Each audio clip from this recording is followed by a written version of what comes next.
Talent online current affairs ക്ലാസ്സിലേക്ക് സ്വാഗതം. ഇന്ന് നമ്മൾ ചർച്ച ചെയ്യുന്നത് ഒക്ടോബർ 7-8 തീയതികളിലെ ആനുകാലിക വിഷയങ്ങളാണ്. വരൂ ക്ലാസ്സിലേക്ക് കടക്കാം.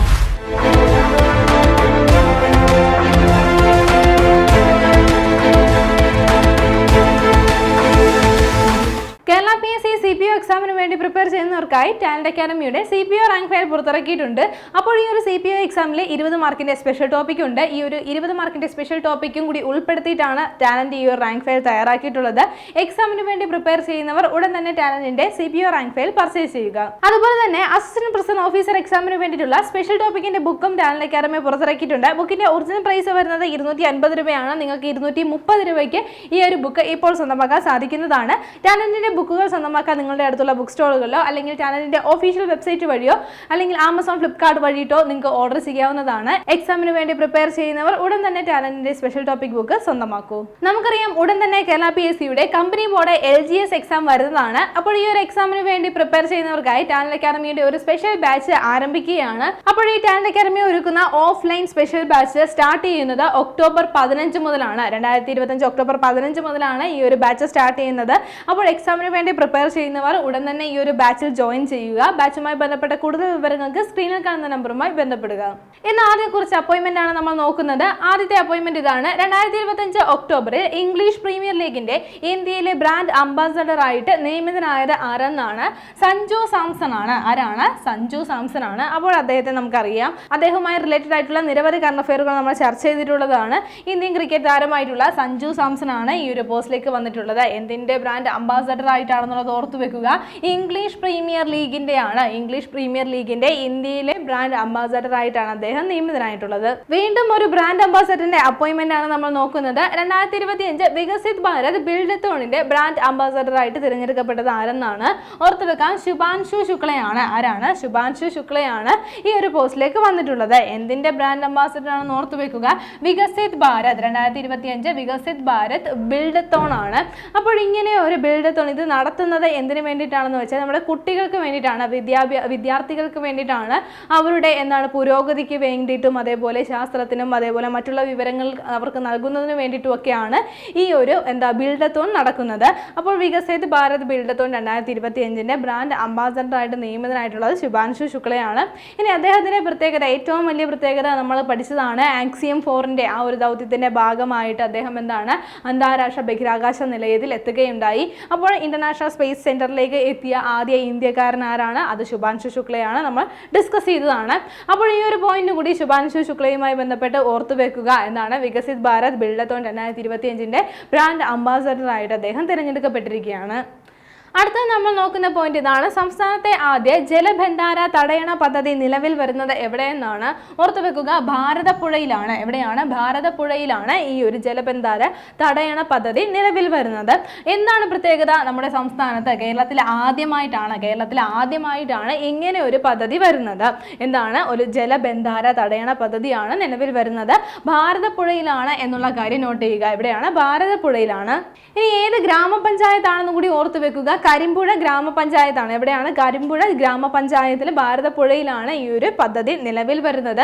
ഭാരതപ്പുഴ നവീകരണത്തിന്റെ ഭാഗമായിട്ടും അതിൽ പുരോഗതി കൊണ്ടുവരിക, പുഴയിൽ അതിന്റെ പൂർവ്വസ്ഥിതിയിലേക്ക് എത്തിക്കുക, ഭാരതപ്പുഴയുടെ സംരക്ഷണം തുടങ്ങിയ അവയ്ക്ക് വേണ്ടിയിട്ടുള്ള പദ്ധതിയുടെ ഭാഗമായിട്ടും അതേപോലെ പാലക്കാട് ജില്ലയിലെ വരൾച്ചാ പ്രദേശത്ത് കൃഷിയൊക്കെ ആവശ്യമായിട്ടുള്ള ജലസേചന സൗകര്യങ്ങളൊക്കെ ഒരുക്കുന്ന പദ്ധതിയുടെ ഭാഗമായിട്ടും കൂടിയിട്ടാണ് ഇങ്ങനെ ഒരു പദ്ധതി ജലബന്ധാര തടയണ പദ്ധതി നിലവിൽ വരുന്നത്. അപ്പോൾ സംസ്ഥാനത്ത് ആദ്യമായിട്ടാണ് ഇത്തരത്തിലൊരു പദ്ധതി നിലവിൽ വരുന്നത്. അതുകൊണ്ട് ഇത് ഇമ്പോർട്ടൻ്റ് ആയിട്ടുള്ള ഒരു പോയിന്റ് ആണ്. ഏത് പുഴയിലാണ് അല്ലെങ്കിൽ എവിടെയാണ് നിലവിൽ വരുന്നതെന്ന് ഓർത്തു വെക്കുക. കരിമ്പുഴ ഗ്രാമപഞ്ചായത്ത് ഭാരതപ്പുഴയിലാണ് ഈ ഒരു പദ്ധതി നിലവിൽ വരുന്നത്. അടുത്ത നമ്മൾ നോക്കുന്നത് വളരെ ഇമ്പോർട്ടൻ്റ് ആയിട്ടുള്ള ഒരു അവാർഡാണ്. 2025 നൊബേൽ പ്രൈസുകൾ പ്രഖ്യാപിച്ചു തുടങ്ങിയിരിക്കുകയാണ്. ആദ്യം പ്രഖ്യാപിച്ചിരിക്കുന്നത് വൈദ്യശാസ്ത്ര നൊബേലാണ്. അപ്പോൾ 3 പേർക്കാണ് 2025 വൈദ്യശാസ്ത്ര നൊബേൽ ലഭിച്ചിരിക്കുന്നത്. ആർക്കൊക്കെയാണ് ലഭിച്ചതെന്ന് നമുക്ക് നോക്കാം. ഒന്നാമത്തെ വ്യക്തി മേരി ഇ ബ്രൂൺകോ ആണ്. ആരാണ്? മേരി ഇ ബ്രൂൺകോ ആണ്. രാജ്യം ഏതാണെന്ന് പ്രത്യേകം നോട്ട് ചെയ്യുക. USA ആണ്. USA ആണ് മേരിയുടെ രാജ്യം എന്നുള്ള കാര്യം പ്രത്യേകം നോട്ട് ചെയ്യുക. അടുത്ത വ്യക്തി ആരാണ്? ഫ്രെഡ് ആണ്. എന്താണ്? ഫ്രെഡ് രാംസ്ഡെൽ ആണ്. ആരാണ്? ഫ്രെഡ് രാംസ്ഡെൽ ആണ്. എന്താണ്? രണ്ടാമത്തെ വ്യക്തി. അദ്ദേഹത്തിന്റെ രാജ്യം ഏത് തന്നെയാണ്? USA തന്നെയാണ്. USA തന്നെയാണ്. എന്താണ്? ഫ്രെഡ് രാംസ്ഡെല്ലിന്റെയും രാജ്യം എന്നുള്ള കാര്യം ഓർത്തു വെക്കുക. മൂന്നാമത്തെ വ്യക്തി ആരാണ്? ഷിമോൻ ആണ്. ആരാണ്? ഷിമോൻ സകാഗുച്ചി ആണ്. ആരാണ്? ഷിമോൻ സകാഗുച്ചി ആണ് മൂന്നാമത്തെ വ്യക്തി. രാജ്യം ഏതാണ്? വ്യത്യാസമുണ്ട്. ജപ്പാനാണ്. അപ്പോൾ ഇവർ രണ്ടുപേരും USA ആണ്. ഇദ്ദേഹം എന്താണ്? ജപ്പാനാണ്. അപ്പോൾ ഈ ഒരു 3 പേർക്കാണ് 2025 വൈദ്യശാസ്ത്ര നൊബേൽ ലഭിച്ചിരിക്കുന്നത്. ഇനി എന്തുകൊണ്ടാണ് അല്ലെങ്കിൽ എന്ത് കാരണത്തിനെ തുടർന്നാണ് അവർക്ക് ഈ 2025 വൈദ്യശാസ്ത്ര നൊബേൽ ലഭിച്ചത് എന്നുള്ള കാര്യം വളരെ ഇമ്പോർട്ടൻ്റ് ആണ്. പെരിഫറൽ ഇമ്മ്യൂൺ ടോളറൻസിനെ പറ്റിയിട്ടുള്ള ഗവേഷണത്തിനാണ് അവർക്ക് ഈ 3 പേർക്കും എന്താണ് പുരസ്കാരം ലഭിക്കുന്നത്. എന്താണ്? പെരിഫറൽ ഇമ്മ്യൂൺ ടോളറൻസിനെ കുറിച്ചുള്ള ഗവേഷണങ്ങൾക്കാണ്. ആ ഒരു ഗവേഷണങ്ങളെ അടിസ്ഥാനമാക്കിയിട്ടാണ് ഈ 3 പേർക്കും 2025 വൈദ്യശാസ്ത്ര നൊബേൽ ലഭിച്ചിട്ടുള്ളത്. വളരെ ഇമ്പോർട്ടൻ്റ് ആയിട്ടുള്ള ഒരു പോയിന്റ് ആണ്. PSC എന്തായാലും നൊബേൽ 2025 നൊബേൽ ഇനിയുള്ള എക്സാമുകൾ നമുക്ക് ഉറപ്പായിട്ടും പ്രതീക്ഷിക്കാവുന്നതാണ്. നൊബേൽ പഠിക്കുമ്പോൾ ഓരോരുത്തരുടെ പേരും അതേപോലെ രാജ്യങ്ങളും എന്തിനു വേണ്ടിയിട്ടാണ്, ഏത് ഗവേഷണ മേഖലയ്ക്കാണ് അവർക്ക് ഈ ഒരു പുരസ്കാരം ലഭിച്ചതും എന്നുള്ള 3 വിവരങ്ങൾ ഉറപ്പായും വിടാതെ നമ്മൾ പഠിച്ചു പോയിരിക്കണം. അപ്പോൾ ഈ ഒരു 3 പേര് വൈദ്യശാസ്ത്ര നൊബേലുമായി ബന്ധപ്പെട്ട് നമ്മൾ ഓർത്തു വെക്കുക. ബാക്കിയുള്ള നൊബേലുകളൊക്കെ പ്രഖ്യാപിക്കുമ്പോൾ നമുക്ക് അതുമായി ബന്ധപ്പെട്ടുള്ള പോയിന്റുകൾ ചർച്ച ചെയ്യാം. പറ്റുമെങ്കിൽ ഈ നൊബേൽ മാത്രമായിട്ടൊരു വീഡിയോ തന്നെ നിങ്ങൾ റിക്വസ്റ്റ് ചെയ്യുകയാണെങ്കിൽ അപ്ലോഡ് ചെയ്യാനായിട്ട് ശ്രമിക്കുന്നതായിരിക്കും. അപ്പോൾ ആവശ്യമുണ്ടെങ്കിൽ നിങ്ങളതൊന്ന് കമൻറ്റ് ചെയ്തേക്കുക. അടുത്ത ഒരു പദ്ധതിയാണ് നമ്മൾ ഡിസ്കസ് ചെയ്യുന്നത്. പദ്ധതിയുടെ പേര് ഇതാണ്, ശക്തി. അപ്പോൾ പദ്ധതിക്ക് ഒരു പ്രത്യേകതയുണ്ട്. നമ്മൾ നേരത്തെ ഡിസ്കസ് ചെയ്തിട്ടുള്ള പദ്ധതിയാണ് ശക്തി. അടുത്തിടെ ഈ ഒരു പദ്ധതിക്ക് ഇന്റർനാഷണൽ ബുക്ക് ഓഫ് റെക്കോർഡ്സിൽ ഇടം നേടാനായിട്ട് സാധിച്ചു. അപ്പോൾ ഈ ഒരു പദ്ധതി ആരംഭിച്ച സംസ്ഥാനം ഏതാണ്? കർണാടകയാണ്. കർണാടകയിലെ ഒരു പദ്ധതിയാണ് എന്താണ്? ശക്തി എന്നുള്ള പദ്ധതി. എന്തിനു വേണ്ടിയിട്ടാണ്? സ്ത്രീ ശാക്തീകരണത്തിന് വേണ്ടിയിട്ടുള്ള ഒരു പദ്ധതിയാണ്. എന്താണ് പദ്ധതി എന്ന് നിങ്ങൾക്ക് ഓർമ്മയുണ്ടോ? നമ്മൾ ഡിസ്കസ് ചെയ്തിട്ടുണ്ടായിരുന്നു. പെണ്ണുങ്ങൾക്ക്, അതായത് സ്ത്രീകൾക്ക് ബസ്സുകളിൽ സൗജന്യ യാത്ര ഒരുക്കുന്ന ഒരു പദ്ധതിയാണ്. അതിലൂടെയാണ് ഇന്റർനാഷണൽ ബുക്ക് ഓഫ് റെക്കോർഡ്സിൽ ഈ ഒരു പദ്ധതി ഇടം നേടിയിരിക്കുന്നത്. ഇനി കർണാടകയുടെ മുഖ്യമന്ത്രി ആരാന്ന് നമുക്കറിയാം. സീതാരാമയ്യയാണ് കർണാടകയുടെ മുഖ്യമന്ത്രി. അപ്പോൾ ഇനി ക്വസ്റ്റ്യൻ ചോദിച്ചാൽ കർണാടകയിൽ നടപ്പിലാക്കിയ ഇതേപോലെ ബുക്ക് ഓഫ് റെക്കോർഡ്സിൽ, ഇന്റർനാഷണൽ ബുക്ക് ഓഫ് റെക്കോർഡ്സിൽ ഇടം നേടിയ പദ്ധതി എന്താണെന്ന് ചോദിച്ചാൽ ഏതാണ്? ശക്തിയാണ്. അതേപോലെ തന്നെ ശക്തി എന്നുള്ള സ്ത്രീ ശാക്തീകരണ പദ്ധതി ആരംഭിച്ച സംസ്ഥാനം ഏതെന്ന് ചോദിച്ച ഉത്തരം എന്താണ്? കർണാടകയാണ്. ഇനി നമ്മൾ നോക്കുന്ന പോയിന്റ് ഇതാണ്. അടുത്തിടെ വധശിക്ഷയ്ക്ക് വിധിക്കപ്പെട്ട കോംഗോയുടെ മുൻ പ്രസിഡന്റ് ആരെന്നാണ്? അദ്ദേഹത്തിന്റെ പേര് നോട്ട് ചെയ്യുക. ജോസഫ് കബിലയാണ്. ആരാണ്? ജോസഫ് കബിലയാണ്. അപ്പോൾ അദ്ദേഹത്തിന് എന്താണ്? വധശിക്ഷ വിധിച്ചിരിക്കുകയാണ്. എന്ത് കാരണം കൊണ്ടാണെന്നുള്ള കാര്യം ഓർത്തു വെക്കുക. യുദ്ധപ്രവർത്തനങ്ങൾക്ക് കൂട്ടുനിൽക്കുകയും അതേപോലെ രാജ്യദ്രോഹ പ്രവർത്തനങ്ങൾക്കൊക്കെ പിന്തുണ നൽകുകയും ചെയ്തു എന്നുള്ള കാരണം കൊണ്ടാണ് അദ്ദേഹത്തിന് വധശിക്ഷ വിധിച്ചിരിക്കുന്നത്. അദ്ദേഹം ഏത് രാജ്യത്തിന്റെ മുൻ പ്രസിഡന്റ് ആണ് എന്നുള്ള കാര്യം പ്രത്യേകം നോട്ട് ചെയ്യുക. കോംഗോയുടെ മുൻ പ്രസിഡന്റ് ആണ് അദ്ദേഹം. ജോസഫ് കബില എന്നുള്ള അദ്ദേഹത്തിനാണ് എന്താണ്? വധശിക്ഷ ഇപ്പോൾ വിധിച്ചിരിക്കുന്നത്. അടുത്തത് നമ്മൾ നോക്കുന്നത് പുതിയ ഒരു എൻസൈക്ലോപീഡിയയെ കുറിച്ചാണ്. ഇലോൺ മസ്ക് ആണ് ഈ ഒരു പുതിയ എൻസൈക്ലോപീഡിയ അവതരിപ്പിക്കുന്നത്. ഇതൊരു AI എൻസൈക്ലോപീഡിയ ആണ് എന്നുള്ള കാര്യം നോട്ട് ചെയ്യുക. അപ്പോൾ എന്താണ് ഇതിന്റെ പേര്? Grok pedia. എന്താണ്? ഗ്രോക്ക് പീഡിയ എന്നുള്ളതാണ് ഇതിന് നൽകിയിരിക്കുന്ന പേര്. അപ്പോൾ ആരാണ് ആരംഭിക്കുന്നത്? പേരിൽ നിന്ന് തന്നെ നമുക്ക് മനസ്സിലാക്കാൻ സാധിക്കും. ഗ്രോക്ക് നമുക്കറിയാം. അപ്പോൾ ഗ്രോക്ക് എന്നുള്ളത് ആരുടെ കീഴിലുള്ള ഒരു AI ടൂളാണ്? അത് എലോൺ മസ്കിന്റെ കീഴിലുള്ളതാണ്. അദ്ദേഹമാണ് അവതരിപ്പിച്ചത്. അതേപോലെ തന്നെ എലോൺ മസ്ക് അവതരിപ്പിക്കുന്ന പുതിയ ഒരു AI എൻസൈക്ലോപീഡിയയാണ് ഗ്രോക്ക് പീഡിയ എന്നുള്ള കാര്യം. അപ്പോൾ നമുക്ക് ഈ പേരിൽ തന്നെ മറ്റൊരു കാര്യം കൂടി നമുക്ക് കണക്ട് ചെയ്യാൻ സാധിക്കും. വിക്കിപീഡിയ. എന്താണ്? വിക്കിപീഡിയ നമുക്കറിയാവുന്നതാണ്. നമുക്ക് ഫ്രീ ആയിട്ട് എഡിറ്റ് ചെയ്യാനും അതേപോലെ കണ്ടന്റ് ഒക്കെ ആഡ് ചെയ്യാനും ഇനി വിവരങ്ങളൊക്കെ ലഭിക്കുന്ന ഒരു എൻസൈക്ലോപീഡിയ ആണ് എന്താണ്? വിക്കിപീഡിയ എന്നുള്ളത്. അതേപോലെ വിക്കിപീഡിയ പോലെ തന്നെ പ്രവർത്തിക്കുന്ന ഒരു പീഡിയ ആയിരിക്കും, അല്ലെങ്കിൽ ഒരു എൻസൈക്ലോപീഡിയ ആയിരിക്കും ഗ്രോക്ക് പീഡിയ എന്നുള്ളതാണ്. അപ്പോൾ അവർ തമ്മിൽ ഇനി ഒരു കോമ്പറ്റീഷൻ നമുക്ക് പ്രതീക്ഷിക്കാവുന്നതാണ്. അപ്പോൾ ഈ ഒരു എൻസൈക്ലോപീഡിയ, AI എൻസൈക്ലോപീഡിയ അവതരിപ്പിക്കുന്നത് ആരാണ്? എലോൺ മസ്ക് ആണ്.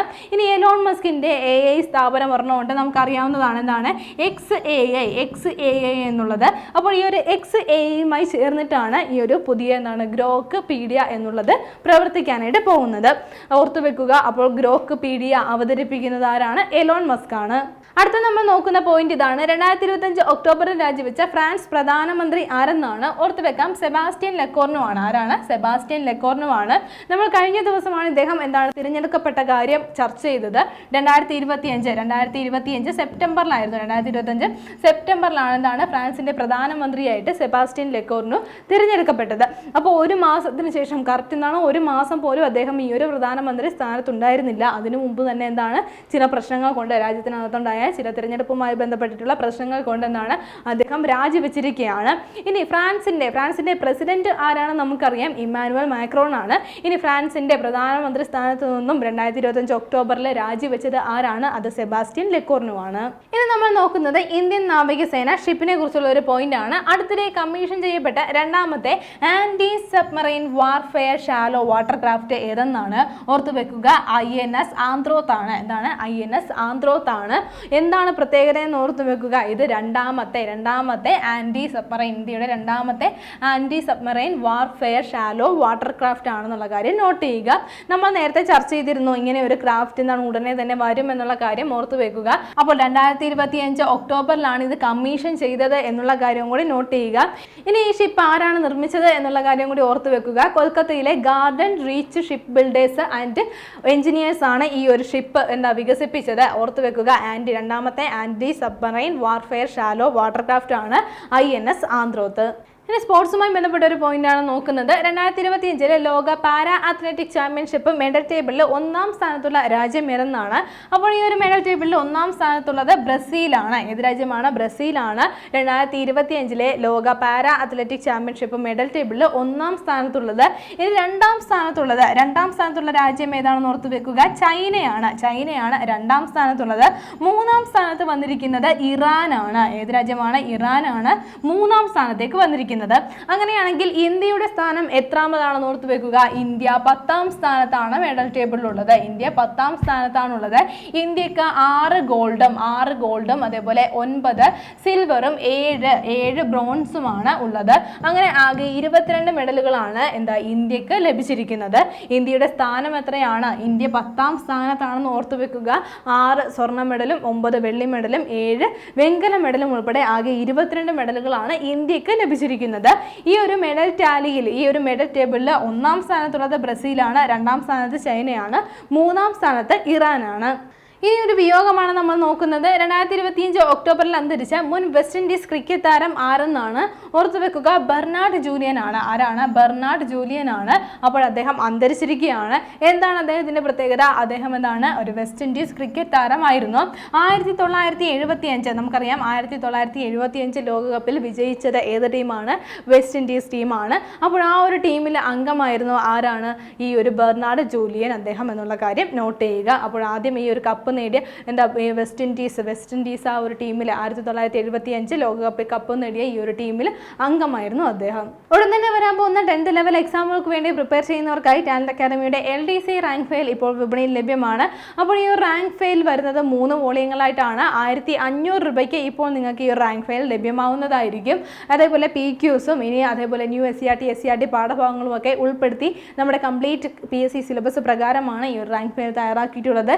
എക്സാമിന് വേണ്ടി പ്രിപ്പയർ ചെയ്യുന്നവർ ഉടൻ തന്നെ ഈ ഒരു റാങ്ക് ഫയൽ പർച്ചേസ് ചെയ്യുക. ഇന്ന് നമ്മൾ ഡിസ്കസ് ചെയ്ത പോയിന്റുകൾ ഒന്നുകൂടി നോക്കാം. ആദ്യം നമ്മൾ 2 അപ്പോയിന്റ്മെന്റ്സ് ആണ് നോക്കിയത്. 2025 ഒക്ടോബർ ഇംഗ്ലീഷ് പ്രീമിയർ ലീഗിന്റെ ഇന്ത്യയിലെ ബ്രാൻഡ് അംബാസഡറായി നിയമിതനായത് ആരെന്ന് നമ്മൾ നോക്കി. സഞ്ജു സാംസൺ ആണ് ഈ ഒരു പോസ്റ്റിലേക്ക് വന്നിട്ടുള്ളത്. അതേപോലെ അടുത്തത് നമ്മളൊരു ബ്രാൻഡ് അംബാസഡർ ആണ് നോക്കിയത്. 2025 വികസിത് ഭാരത് ബിൽഡത്തോണിന്റെ ബ്രാൻഡ് അംബാസഡറായി തിരഞ്ഞെടുക്കപ്പെട്ടതാരാണ്? ശുഭാൻഷു ശുക്ലയാണ്. ശേഷം നമ്മൾ നോക്കിയത് സംസ്ഥാനത്തെ ആദ്യ ജലബന്ധാര തടയണ പദ്ധതി നിലവിൽ വരുന്നത് എവിടെയെന്നാണ്. ഭാരതപ്പുഴയിലാണ് ഇങ്ങനെ ഒരു പദ്ധതി വരുന്നത്. അത് കഴിഞ്ഞിട്ട് വളരെ ഇമ്പോർട്ടൻ്റ് ആയിട്ടുള്ള ഒരു അവാർഡാണ് നമ്മൾ നോക്കിയത്. വൈദ്യശാസ്ത്ര നൊബേലാണ്. 2025 വൈദ്യശാസ്ത്ര നൊബേൽ ലഭിച്ചിരിക്കുന്നത് ആർക്കൊക്കെയാണ്? മേരി ഇ ബ്രൂൺകോ, ഫ്രെഡ് റാംസ്ഡെൽ, അതേപോലെ ഷിമോൻ സകാഗുച്ചി എന്നിവർക്കാണ്. ഈ ഒരു 3 പേർക്കാണ് 2025 വൈദ്യശാസ്ത്ര നൊബേൽ ലഭിച്ചിട്ടുള്ളത്. അത് വളരെ ഇമ്പോർട്ടൻ്റ് ആണ്. അത് കഴിഞ്ഞിട്ട് നമ്മൾ നോക്കിയത് അടുത്തിടെ ഇന്റർനാഷണൽ ബുക്ക് ഓഫ് റെക്കോർഡ്സിൽ ഇടം നേടിയ കർണാടകയിലെ സ്ത്രീ ശാക്തീകരണ പദ്ധതി ഏതെന്നാണ്. ശക്തി എന്നുള്ള പദ്ധതിയാണ്. അപ്പോൾ ഈ പദ്ധതി എന്താണ്? അവിടെയുള്ള ആ ഒരു സംസ്ഥാനത്തുള്ള സ്ത്രീകൾക്ക് ബസ്സിൽ സൗജന്യമായിട്ട് യാത്ര ചെയ്യാൻ കഴിയുന്നതാണ് ഈ ഒരു പദ്ധതി. ശേഷം നമ്മൾ നോക്കിയത് അടുത്തിടെ വധശിക്ഷയ്ക്ക് വിധിക്കപ്പെട്ട കോങ്കോയുടെ മുൻ പ്രസിഡന്റ് ആരെന്നാണ്. ജോസഫ് കബിലയാണ്. അപ്പോൾ അദ്ദേഹം എന്താണ് രാജ്യദ്രോഹ കുറ്റത്തിനും അതേപോലെ യുദ്ധപ്രവർത്തനങ്ങൾക്കും കൂട്ടുനിന്നോ പിന്തുണ നൽകി എന്നുള്ള കാരണത്തെ തുടർന്നാണ് അദ്ദേഹത്തിന് ഈ ഒരു വധശിക്ഷ ലഭിച്ചത്. ഇനി അത് കഴിഞ്ഞിട്ട് നമ്മൾ നോക്കിയത് ഒരു എൻസൈക്ലോപീഡിയ ആയിരുന്നു. എലോൺ മസ്ക് അവതരിപ്പിക്കുന്ന ഒരു AI എൻസൈക്ലോപീഡിയയാണ്. ഗ്രോക്പീഡിയ എന്നാണ് ഇതിന് പേര് നൽകിയിരിക്കുന്നത്. ശേഷം നമ്മൾ നോക്കിയത് 2025 ഒക്ടോബറിൽ രാജിവെച്ച ഫ്രാൻസ് പ്രധാനമന്ത്രി ആരെന്നാണ്. അപ്പോൾ സെബാസ്റ്റ്യൻ ലെക്കർനോ ആണ്. 2025 സെപ്റ്റംബറിലാണ് അദ്ദേഹം എന്താണ് ഈ ഒരു പ്രധാനമന്ത്രിയായിട്ട് തിരഞ്ഞെടുക്കപ്പെട്ടത്. അത് കഴിഞ്ഞ് നമ്മൾ നോക്കിയത് അടുത്തിടെ കമ്മീഷൻ ചെയ്യപ്പെട്ട രണ്ടാമത്തെ anti submarine warfare shallow water craft ഏതെന്നാണ്. INS ആന്ത്രോത്ത് ആണ്. അത് കഴിഞ്ഞിട്ട് നമ്മൾ നോക്കിയത് 2025 ലോക പാരാ അത്ലറ്റിക് ചാമ്പ്യൻഷിപ്പ് മെഡൽ ടേബിളിൽ 1-ാം സ്ഥാനത്തുള്ള രാജ്യം ഏതെന്നാണ്. ബ്രസീലാണ് 1-ാം സ്ഥാനത്ത്, 2-ാം സ്ഥാനത്ത് ചൈനയാണ്, 3-ാം സ്ഥാനത്ത് ഇറാനാണ്. ഇന്ത്യയുടെ സ്ഥാനം 10 ആണ് എന്നുള്ള കാര്യം ഓർത്തു വെക്കുക. 6 ഗോൾഡ് മെഡലും 9 സിൽവർ മെഡലും അതേപോലെ 7 ബ്രോൺസ് മെഡലുമാണ് ഇന്ത്യ സ്വന്തമാക്കിയത്. ശേഷം നമ്മൾ ഒരു വിയോഗം നോക്കി. 2025 ഒക്ടോബറിൽ അന്തരിച്ച മുൻ വെസ്റ്റ് ഇൻഡീസ് ക്രിക്കറ്റ് താരം ആരെന്ന് നോക്കിയത് ബെർണാഡ് ജൂലിയൻ ആണ്. അപ്പോൾ 1975 വെസ്റ്റ് ഇൻഡീസ് ടീം എന്താണ് ലോകകപ്പ് നേടിയപ്പോൾ ആ ഒരു ടീമിൽ അംഗമായിരുന്നു അദ്ദേഹം. കഴിഞ്ഞ ക്ലാസ്സുമായി ബന്ധപ്പെട്ട് 2 ചോദ്യങ്ങൾ നൽകുകയാണ്. ശരിയുത്തരങ്ങൾ താഴെ കമന്റ് ചെയ്യുക. ആദ്യത്തെ ചോദ്യം ഇതാണ്. 49ാമത് വയലാർ സാഹിത്യ അവാർഡ് ജേതാവ് ആരെന്നാണ്. Option A Akhil P Dharmajan, option B E Santhosh Kumar, option C SK Vasanthan, option D R Rajashree. അടുത്ത ചോദ്യം, ഇന്ത്യയിലെ ആദ്യ അണ്ടർ വാട്ടർ റോഡ് ടണൽ നിലവിൽ വരുന്നത് എവിടെയെന്നാണ്. Option A Brahmaputra, option B Ganga, option C Hooghly, option D Krishna. കഴിഞ്ഞ ക്ലാസ്സിൽ നൽകിയിരുന്ന ചോദ്യങ്ങളുടെ ഉത്തരങ്ങൾ ചർച്ച ചെയ്യാം. ആദ്യത്തെ ചോദ്യം ഇതായിരുന്നു. 2024 മുണ്ടശ്ശേരി സ്മാരക പുരസ്കാരത്തിന് അർഹനായത് ആരെന്നായിരുന്നു ചോദ്യം. ശരിയുത്തരം ഏതാണ്? ഓപ്ഷൻ C ആണ് ശരിയുത്തരം. NS മാധവനാണ്. അടുത്ത ചോദ്യം ഇതായിരുന്നു. 2025 ഒക്ടോബറിൽ RBIയുടെ ഡെപ്യൂട്ടി ഗവർണറായി ചുമതലയേൽക്കുന്നത് ആരെന്നായിരുന്നു ചോദ്യം. ശരിയുത്തരം ഏതാണ്? ഓപ്ഷൻ D ആണ്. ശിരീഷ് ചന്ദ്ര മുർമു ആണ് 2025 ഒക്ടോബറിൽ RBIയുടെ ഡെപ്യൂട്ടി ഗവർണറായി നിയമിതനാവുന്നത്. ഇന്ന് നമ്മൾ ചർച്ച ചെയ്ത പോയിന്റുകൾ എല്ലാവർക്കും മനസ്സിലായി കാണുമെന്ന് വിശ്വസിക്കുന്നു. നന്നായി പഠിക്കുക, നന്നായി മുന്നേറുക. മറ്റൊരു ക്ലാസ്സുമായി വീണ്ടും കാണാം.